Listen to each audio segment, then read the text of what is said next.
Hello everybody and welcome to this guided meditation session. Close your eyes and take a deep, relaxed breath. Imagine complete whiteness all around you. It's so bright, but somehow so gentle and warm. The warmest sensation enveloping you like an electric blanket on a night your grandma refuses to turn the thermostat past 65 degrees. In the distance, your eyes fixate on what appears to be a shadow, a silhouette. You float along a gentle wind closer and closer to it, floating upon clouds almost. Upon getting closer, you discover a man standing in front of glittery gold gates. Is this heaven, you think? You float even closer. The man is Ben Shapiro. Facts don't care about your feelings, he says, opening the gates. Oh god, you think to yourself. It's 2017 Cringe purgatory. While you float inside the gate, him closing it behind you. Inside, Jigglypuff offers you a rainbow cape, while Milo Yiannopoulos sneers from a distance. Snowflake, he mutters under his breath. Open your eyes. This isn't 2017, this is 2020, and we're talking about Marvel's newest characters revealed recently. Some dude apparently skinwalking as a boomer decided now is better than ever to dig up cringe we have all tried to repress into our minds. Be it an ally or not, he's out to stir the pot for everybody so he can call you a bigot. How? These disasters of characters. Buckle in your socks, everybody.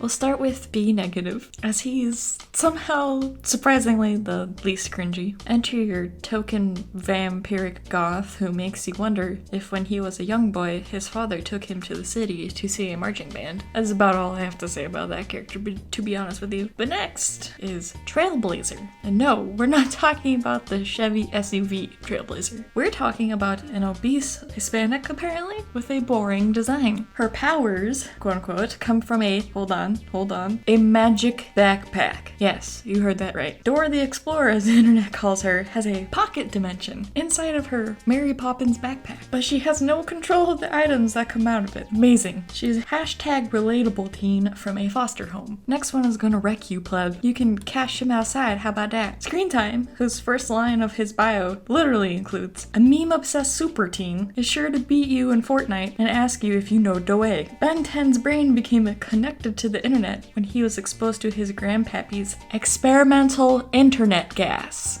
One more time for the people in the back. Experimental internet gas. So he can do what everyone else can already do IRL with their phone. Hey Alexa, turn off eyes please. I cannot handle the cringe. Now comes the real stars of this circus. Tighten your rainbow cape and pop in a Tide Pod while, you guessed it, some white dude tries to portray non-binary folk in a humiliating and infuriating way so he can call you a bigot for not liking them. Enter the psychic twins. Quote unquote, all twins are psychic, but we're psychic-er. Some grown dude legitimately wrote that. There is Snowflake, the blue non-binary twin who materializes snowflake-shaped shuriken. And the next one is a fella who, of course, is the pink one, whose power is forcefields, which conveniently he can only use when he's protecting someone else. His name? Safespace. Yes, you heard that right. Of course, these twins and Screentime are a play on buzzword. Well, no duh. But let's talk about why these characters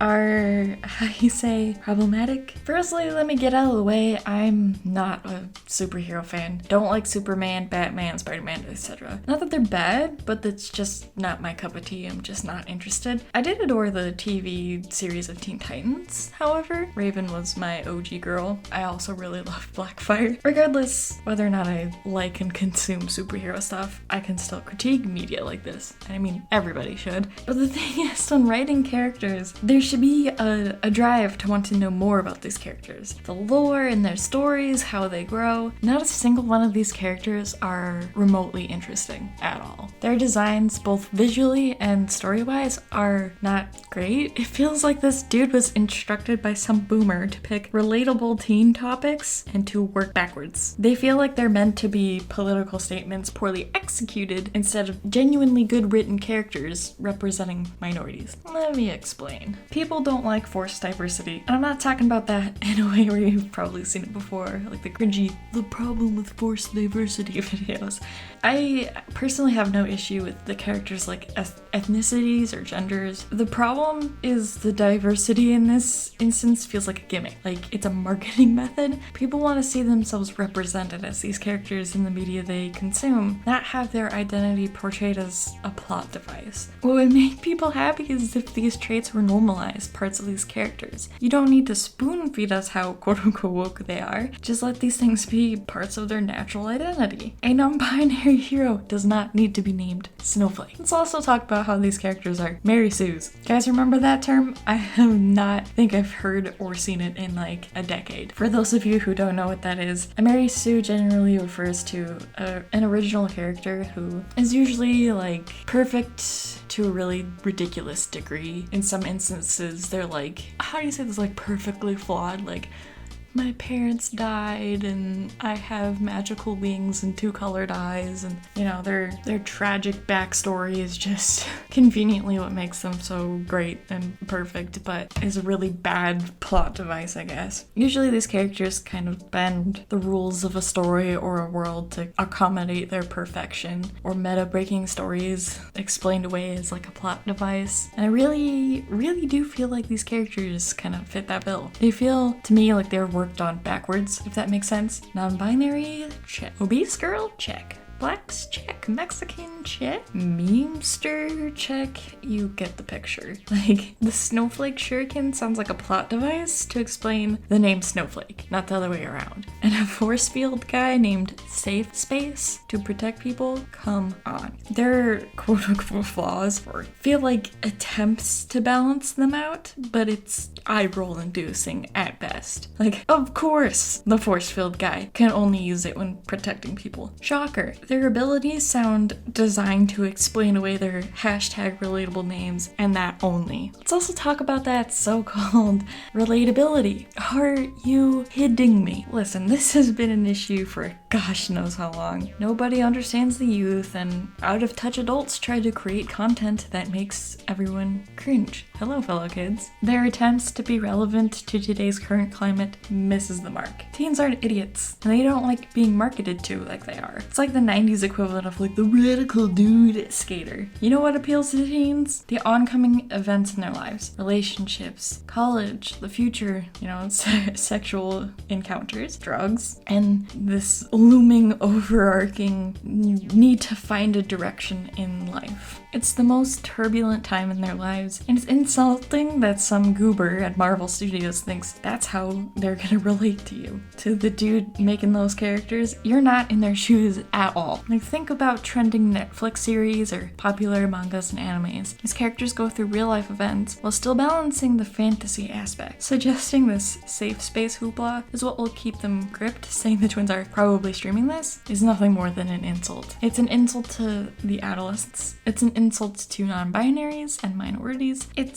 feels like having an Asian character named a slur, saying, oh, they're above the slur, they're reclaiming the word. It doesn't work that way. You can't erase people's struggles so it's a relatable gimmick to fuel your comic book sales. Not to mention those memes and words thrown around. They change really fast. Welcome to the age of the internet. This writer seems so out of touch it hurts. This comic is not gonna age well at all. Let me say this, I really do think he should have stayed in his lane. You know what I'm saying? Like, why not have people who have actually gone through those kinds of experiences be the ones to do the writing for those characters? Like, there's no way an actual non-binary individual would opt to name a character Safespace. Are you kidding me? It's like mocking their experience. Let the non-binaries write. Let the minorities write. Part of the problem of a lack of minorities in media also stems from the fact that most of the content creators in the industries are typically white people that came from very privileged backgrounds. Like, I don't have a problem with a white guy obviously creating stories and writing stories, but if you're going to try to be in touch with current events, there needs to be someone standing behind you that has actually had those experiences and can vouch for them. Who knows, maybe he did have somebody help him write those stories or something, but really doesn't come across that way at all. And again, I kind of want to reiterate that the whole thing about all this is you want to normalize non-binary gendered people, you want to normalize the LGBT, normalize all that kind of stuff. But the problem is it being like I said, a gimmick really isn't normalizing it. There's nothing normal about cotton candy superheroes named Snowflake and Safespace. Like, it's just so bad. Personally, I don't think it's overall like the worst idea. Like, I think there's room maybe to fix it. Like, the designs could be improved. Like, Trailblazer, first of all, name needs to change. And I think her abilities should change also. I think a magic backpack where anything can come out of it with no explanation or rules as to what or how. I think that whole concept should be scrapped. She should have a different ability, in my opinion. I think it would be cool personally if, like, she had some weird, I don't know, like, hair power, I don't know, something like Medusa. Maybe not it being snakes, but, like, her hair can kind of act like a rope and she can, like, trap people or tangle things, or like maybe even use it like a weapon or something. Like, she has a weird control over her braids. Maybe that's dumb, but I think it'd be cool. And to give her like a more appealing design would be kind of interesting, because she just looks like a boring hiker. Like, she doesn't look like a hero or anybody who will become a hero later. She's not really a character that young people could look up to, and I think that's a big part of superheroes, is like you want to look up to these people like they're idols, or aspire to be them, or like hold them up high as there's some sort of almost unachievable standard almost. But Backpack Girl does not look like a hero at all. Then for Screentime, obviously change the name. Get rid of this stupid ass internet gas. Good lord. The hell is internet gas? Get off my back. That's such a lame writing. Like, maybe you can make him something like Danny Phantom or something, where, I don't know, he goes through like a portal of some sort, and instead of him turning into a ghost or whatever, it's like he becomes some sort of partial, I don't know, like augmented reality person of sorts. That would be a lot more interesting. Fucking internet gas. And his design, I'm not super against it. Like, I understand. Typically with like a tech guy, he would look like that, and you'd usually see those colors, so I'm not really against it, but I think maybe scrap the green and maybe go for like a bright blue, especially since we associate like screen time with a blue light that's said to be not so great for our eye health. I don't know. I think that'd be a little bit cooler. Definitely get rid of the meme shit. Absolutely not, sir. That's no. And then for the twins, I think we should scrap the twin concept. I don't like it. I don't know. It seems weak and cringy. I don't know. Just, you can make them siblings, but I think the non-binary person, instead of making them blue, I think it'd be better to go for like an icy blue or white, and obviously change their fucking name. I don't know, go for Jack or even Yuki. If you're gonna go for like a Japanese weapon, you can name them Snow in Japanese. Just something. Like, you can get more creative than that. And Safespace, oh my god, I almost feel like the character needs to be scrapped altogether. But I think he should have a different hairstyle. Maybe give him like the moron top side shave do that's pretty popular. Maybe give him like, make his hair black, but then like, I don't know, like it fades to like a pink or a red or a burgundy or something. And like, I'll be honest with you guys, I actually don't have a huge problem with like the actual outfits designs themselves. That's the kind of stuff I actually like. I don't know if I really like it that much. Like, I'm not super into it, but I don't like dislike them. The only thing I don't like is the colors. It looks more like a cotton candy circus, so I just think the colors should be adjusted, and then it's fine. And then just change their names. And then RB negative. The name also is cringy, but shrug. I don't know. I don't have much to say on that one, but yeah. That's all I'm going to say about it, though. That was just, it really blew me away, because, you know, mistakes happen and things happen, but sounds like the dude has not been taking the negative backlash well at all. Sounds like he's being a real douche canoe, and I don't know, like, let's not insult minorities or make them part of your method to make cash. Like, people are already struggling as it is, and you're really just throwing the whole comic book industry under the bus, pulling this shit. So, I don't know, good luck to them. That's all I can say. Let me know your thoughts and opinions. I did say I was gonna do a video on the Gacha Life community, but felt I need a little bit more research. It's really hard to look into because it's so just like, speaking of unbearable cringe. But yeah, it's coming up. Just want to do better research on it. I'll wrap this up by saying thank you so much. I really appreciate it so much. Pictures will be going up on Patreon. I'm gonna post colorable line arts in their full size. I'll post full size PSDs, walkthrough images, and people were asking for like basically speed paints but not sped up. And the thing is like those videos would be anywhere from like 6 to 20 hours depending. I don't think my computer and internet would really handle something like that very well, like uploading an 8-hour video, and I don't think anybody is really going to watch an 8-hour video. So I don't know. I have a Twitch. You could watch me live draw there if you want to do that. I'll post link below. Maybe I'll try posting snippets of speed paints not sped up, but it'll be hard. We'll see.